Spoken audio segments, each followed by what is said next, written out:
In an emergency like a war or a wildfire, vulnerable people need credible, trustworthy information. What happens when that info is twisted and trust breaks down?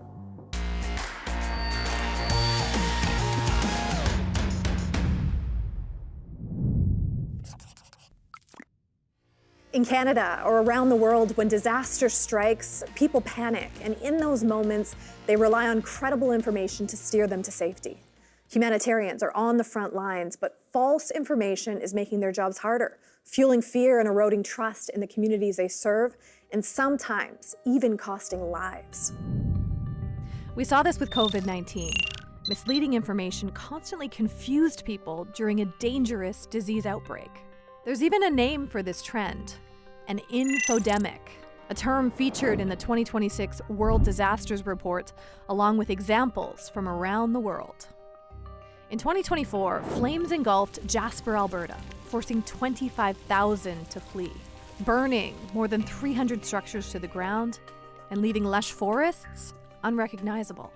As the smoke spread, so did the rumors that the local Red Cross was absent and money raised would not go towards affected families. But that wasn't true. So on top of responding to an emergency, workers had to actively fight disinformation. Around the same time, about 10,000 kilometers away, another crisis was unfolding in Bangladesh. Peaceful students protesting job quotas were met with government gunfire, as clearly seen in this video analyzed by the BBC. Chaos ensued, with 1,400 people killed by one UN estimate and thousands more injured. The Bangladesh Red Crescent Society says it wanted to stay out of politics, so it quietly delivered aid to more than 2,000 families. But that silence came off as complicity, and rumors of political bias overshadowed life-saving work on the ground. A simple communications failure led to massive distrust, part of a much larger pattern seen around the world. The lead editor and author of the 2026 World Disasters Report, put out by the International Federation of the Red Cross and Red Crescent Societies, is with us today. Charlotte Lindsey joins us from Geneva, Switzerland. Great to have you, Charlotte. Thank you for having me. So how has the humanitarian sector view of information really changed over the past few decades? Quite substantially. In fact, the humanitarian sector probably 20 years ago really viewed information as something that needed to be passed to communities and actually was the subject of bottlenecks and absence of information getting to communities. And in fact, the World Disasters Report in 2005 really focused on that. Post the Indian Ocean tsunami was really looking at why did information not reach communities, what were the bottlenecks, and really saying, well, information needs to be aid. It's critical to response. 10 years later, the World Disaster Report looked at technology and said, wow, this is a huge enabler for humanitarian action and response, because we can actually now engage with communities that are impacted by humanitarian crises, because they can use tools to reach us. Now, in 2026, the World Disasters Report is looking at truth, trust, and humanitarian action in the age of harmful information and saying, now it's very, very difficult for humanitarian action to actually be carried out without being impacted by misinformation and disinformation, much of it often systematic and part of a campaign against humanitarian organizations in a way to undermine their trust and credibility in their response.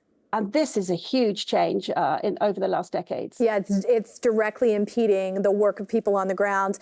Your report talks about harmful information being a humanitarian crisis. How do you define harmful information? So what we try to do in the report, because there are so many different definitions and terms used, misinformation, disinformation, hate speech. So we try to use a definition that really focused on the notion of harm. So harmful information, so that we can really recognize that information can create a harm and can be the real problem, rather than trying to define what the different types of information are, because that can evolve dependent on the situation around. You also use the word infodemic, which I caught, and COVID was a prime example of false information colliding with a pandemic at the same time. What has been the lasting effect, do you think, of an infodemic on the humanitarian sector? Yeah, so WHO really used the term infodemic around the pandemic. I think some of the lasting impacts of that are often this notion of undermining trust in institutions. And I think this notion that information can be as problematic and can spread in the same way that a virus or other illness can spread. And so I think this notion of infodemic is perhaps more understandable for people. And I think today what we see in information, around information in humanitarian crises, is just this often systematic undermining of trust in institutions and trying to convince and persuade audiences that humanitarian actors are actually not on the ground, not responding. And we've seen this in many crises, and many contributors to the book actually really wrote about the way that their organization has been impacted in their responses to humanitarian crises. So then, Charlotte, who does that affect? I mean, the humanitarian workers are represented in a certain way, falsely or misleading, but like, who does that affect at the end of the day? Primarily, it affects the people in need. So if you are affected by a crisis anywhere in the world, you want people to be able to respond. You want humanitarian organizations on the ground to respond to the needs. If you don't trust that the information, through the information that you're receiving, if you don't trust that that organization is actually doing what it says it's doing or is even present on the ground, then first and foremost, you're not getting the humanitarian response that you need in a crisis. And then the humanitarian organization, the volunteers, the staff themselves are affected because their reason being is actually to respond to crises, is to be there for people in need. And if they're having to try to cut through noise and cut through campaigns that are really trying to undermine their credibility, then this will affect them. And so, in fact, it's affecting the whole of society. And that's why the report really looks at saying there needs to also be a whole of society response. Charlotte, great to have you on the program today. Thank you very much.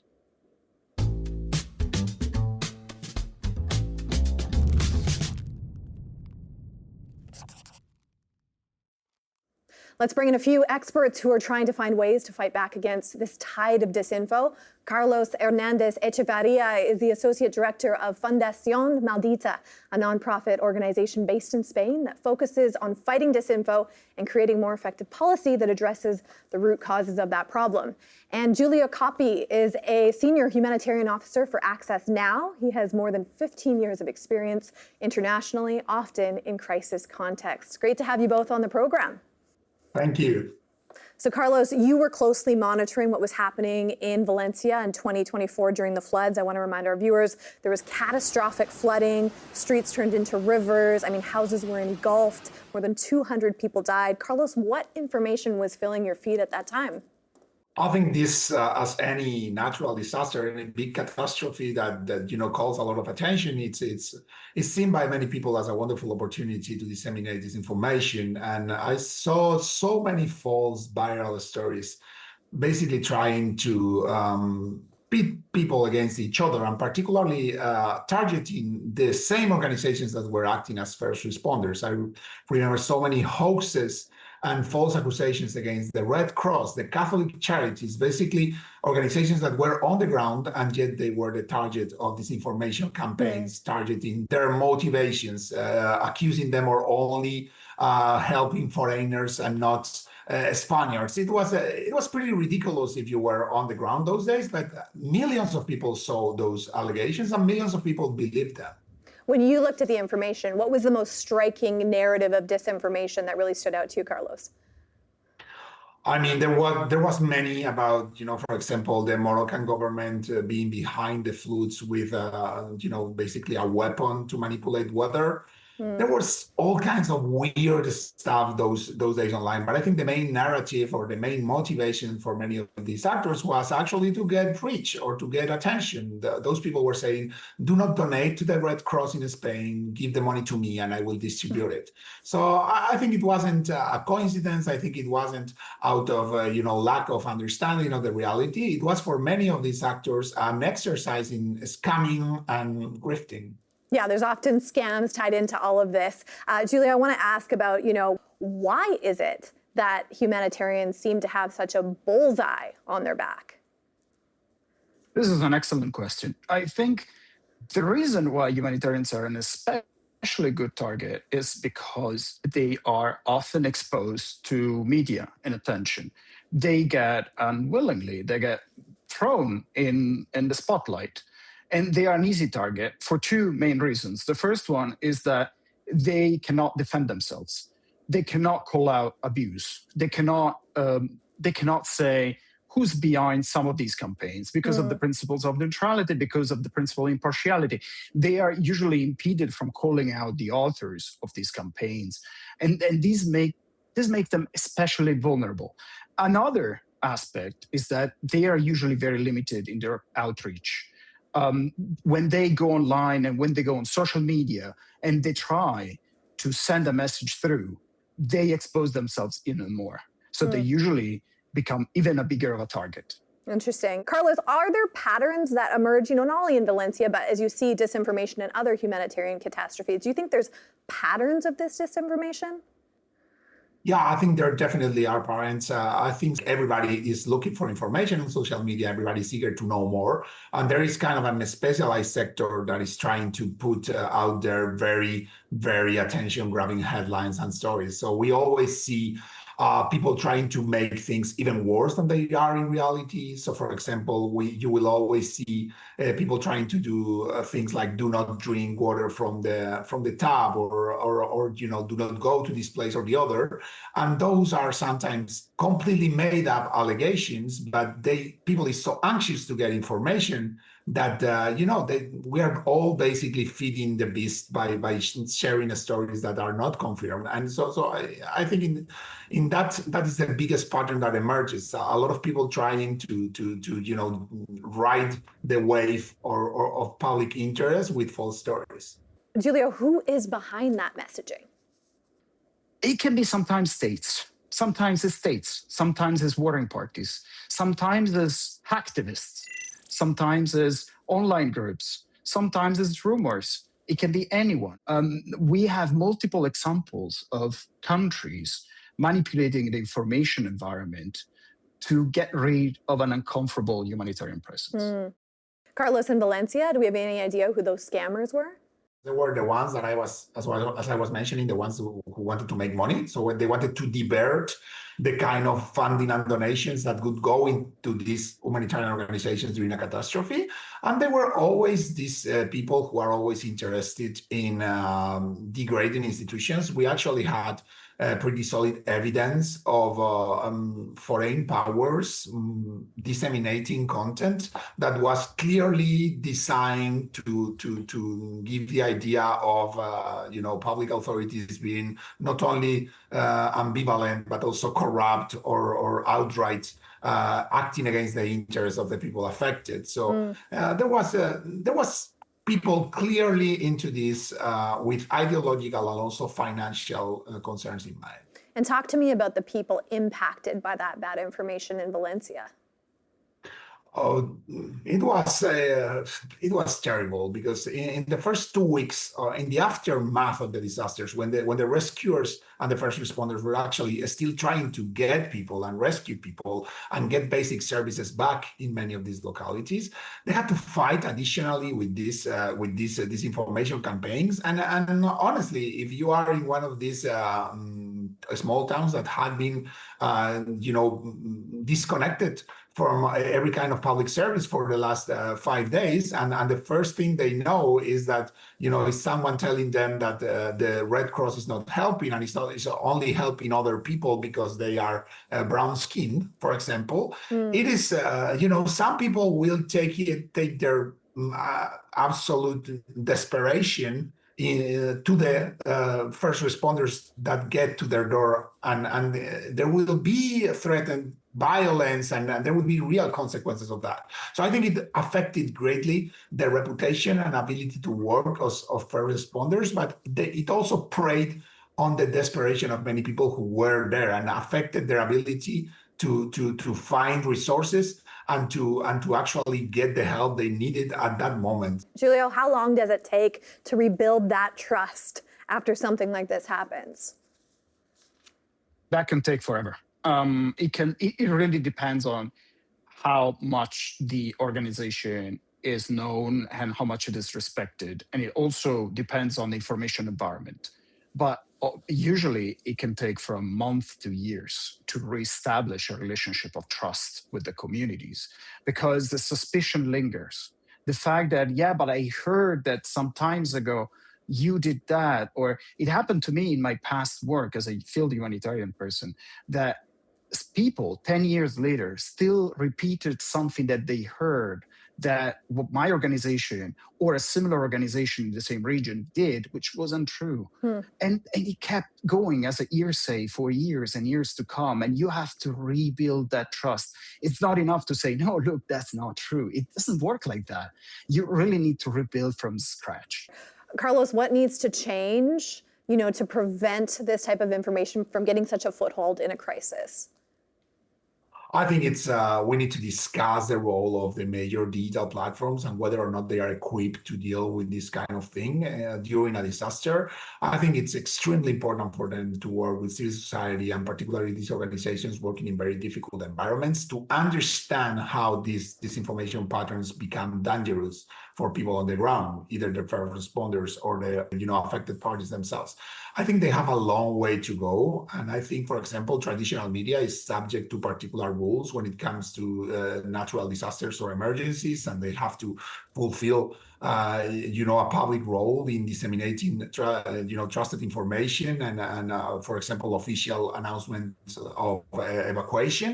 And I don't think we are demanding the same of the kind of information channels that are that the social media represents today. So I think they need to have a responsibility that it's equal, at least to the kind of power they have these days. I think first responders and these humanitarian organizations, they are too busy doing the real work to also have to worry about this stuff.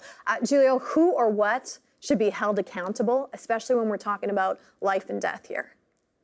Well, first of all, there should be some mechanism that allows humanitarians to call out those responsible without them being dragged in the spotlight.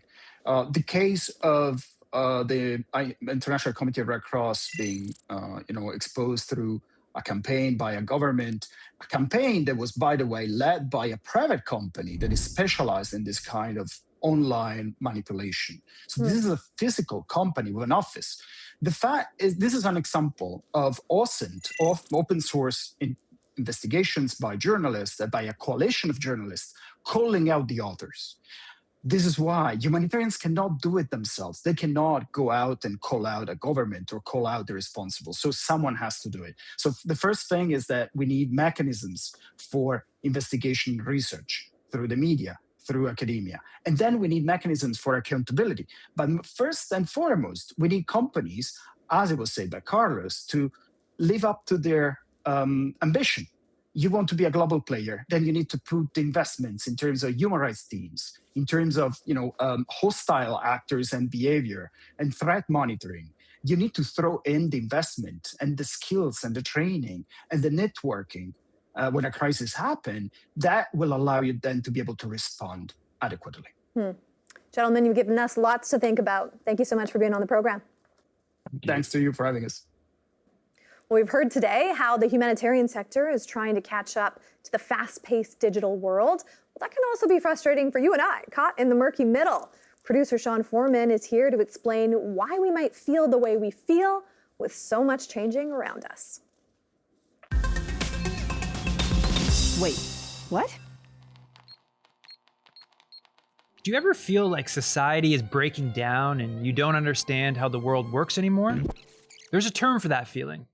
Anomie. Anomie is a term created by French sociologist Emile Durkheim. Durkheim coined the phrase to describe how the breakdown of a society's norms and values increases levels of alienation and uncertainty, leading to crime, deviance, and destabilization. This is common in societies going through rapid social and economic transformation. For example, during the Industrial Revolution, vast numbers of people went from working on farms to working in factories.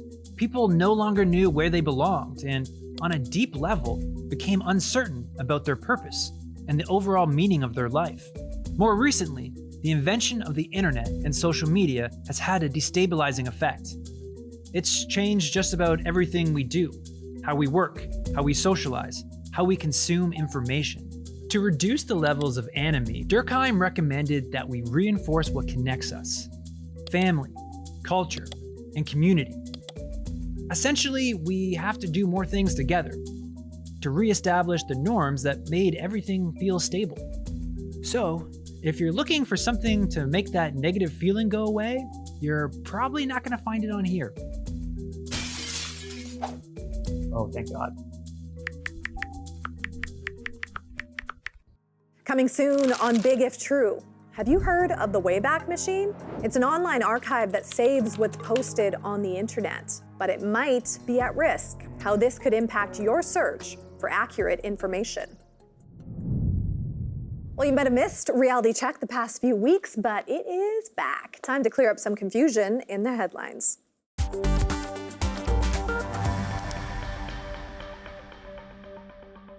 Is Canada banning the Bible? Not even close, but some people might want you to think so. Recently, online posts have claimed that federal liberals have criminalized the Bible. The rumor stems from Bill C-9, a proposal to update Canada's hate speech laws. Previously, people charged with the crime, like willful promotion of hatred, could cite religious scripture as a legal defense, essentially saying that the speech in question was their honest opinion about religious teachings, such as passages about homosexuality or about other religions. Bill C-9 would make that defense invalid in court. But hold on. To make a case like this stick, you have to prove that there was extreme hatred and that the speech vilified a group of people. It can't just be a pastor or a priest that offends you with their interpretation of scripture. Listen, hate crime law is a complicated balance between protecting the vulnerable and upholding freedom of expression and religion. So no, it's not illegal to read the Bible in Canada,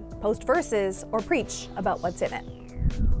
Mark Twain once said that rumors about his death were greatly exaggerated. And if you're a fan of Back to the Future, one of your faves can say the same. Recently, Canadian actor Michael J. Fox had to set the record straight after a news clip implied he died. Here he is on Threads. How do you react when you turn on your TV and CNN is reporting on your death? The video seemed to be a pre-recorded memorial for the Teen Wolf star, reflecting on his life as if it was in the past tense. CNN told Snopes it pulled down that video and apologized to Fox's family. Accidental obituaries actually happen surprisingly often. And it's not a first for Michael J. Fox. He had to fend off another death rumor back in 2018.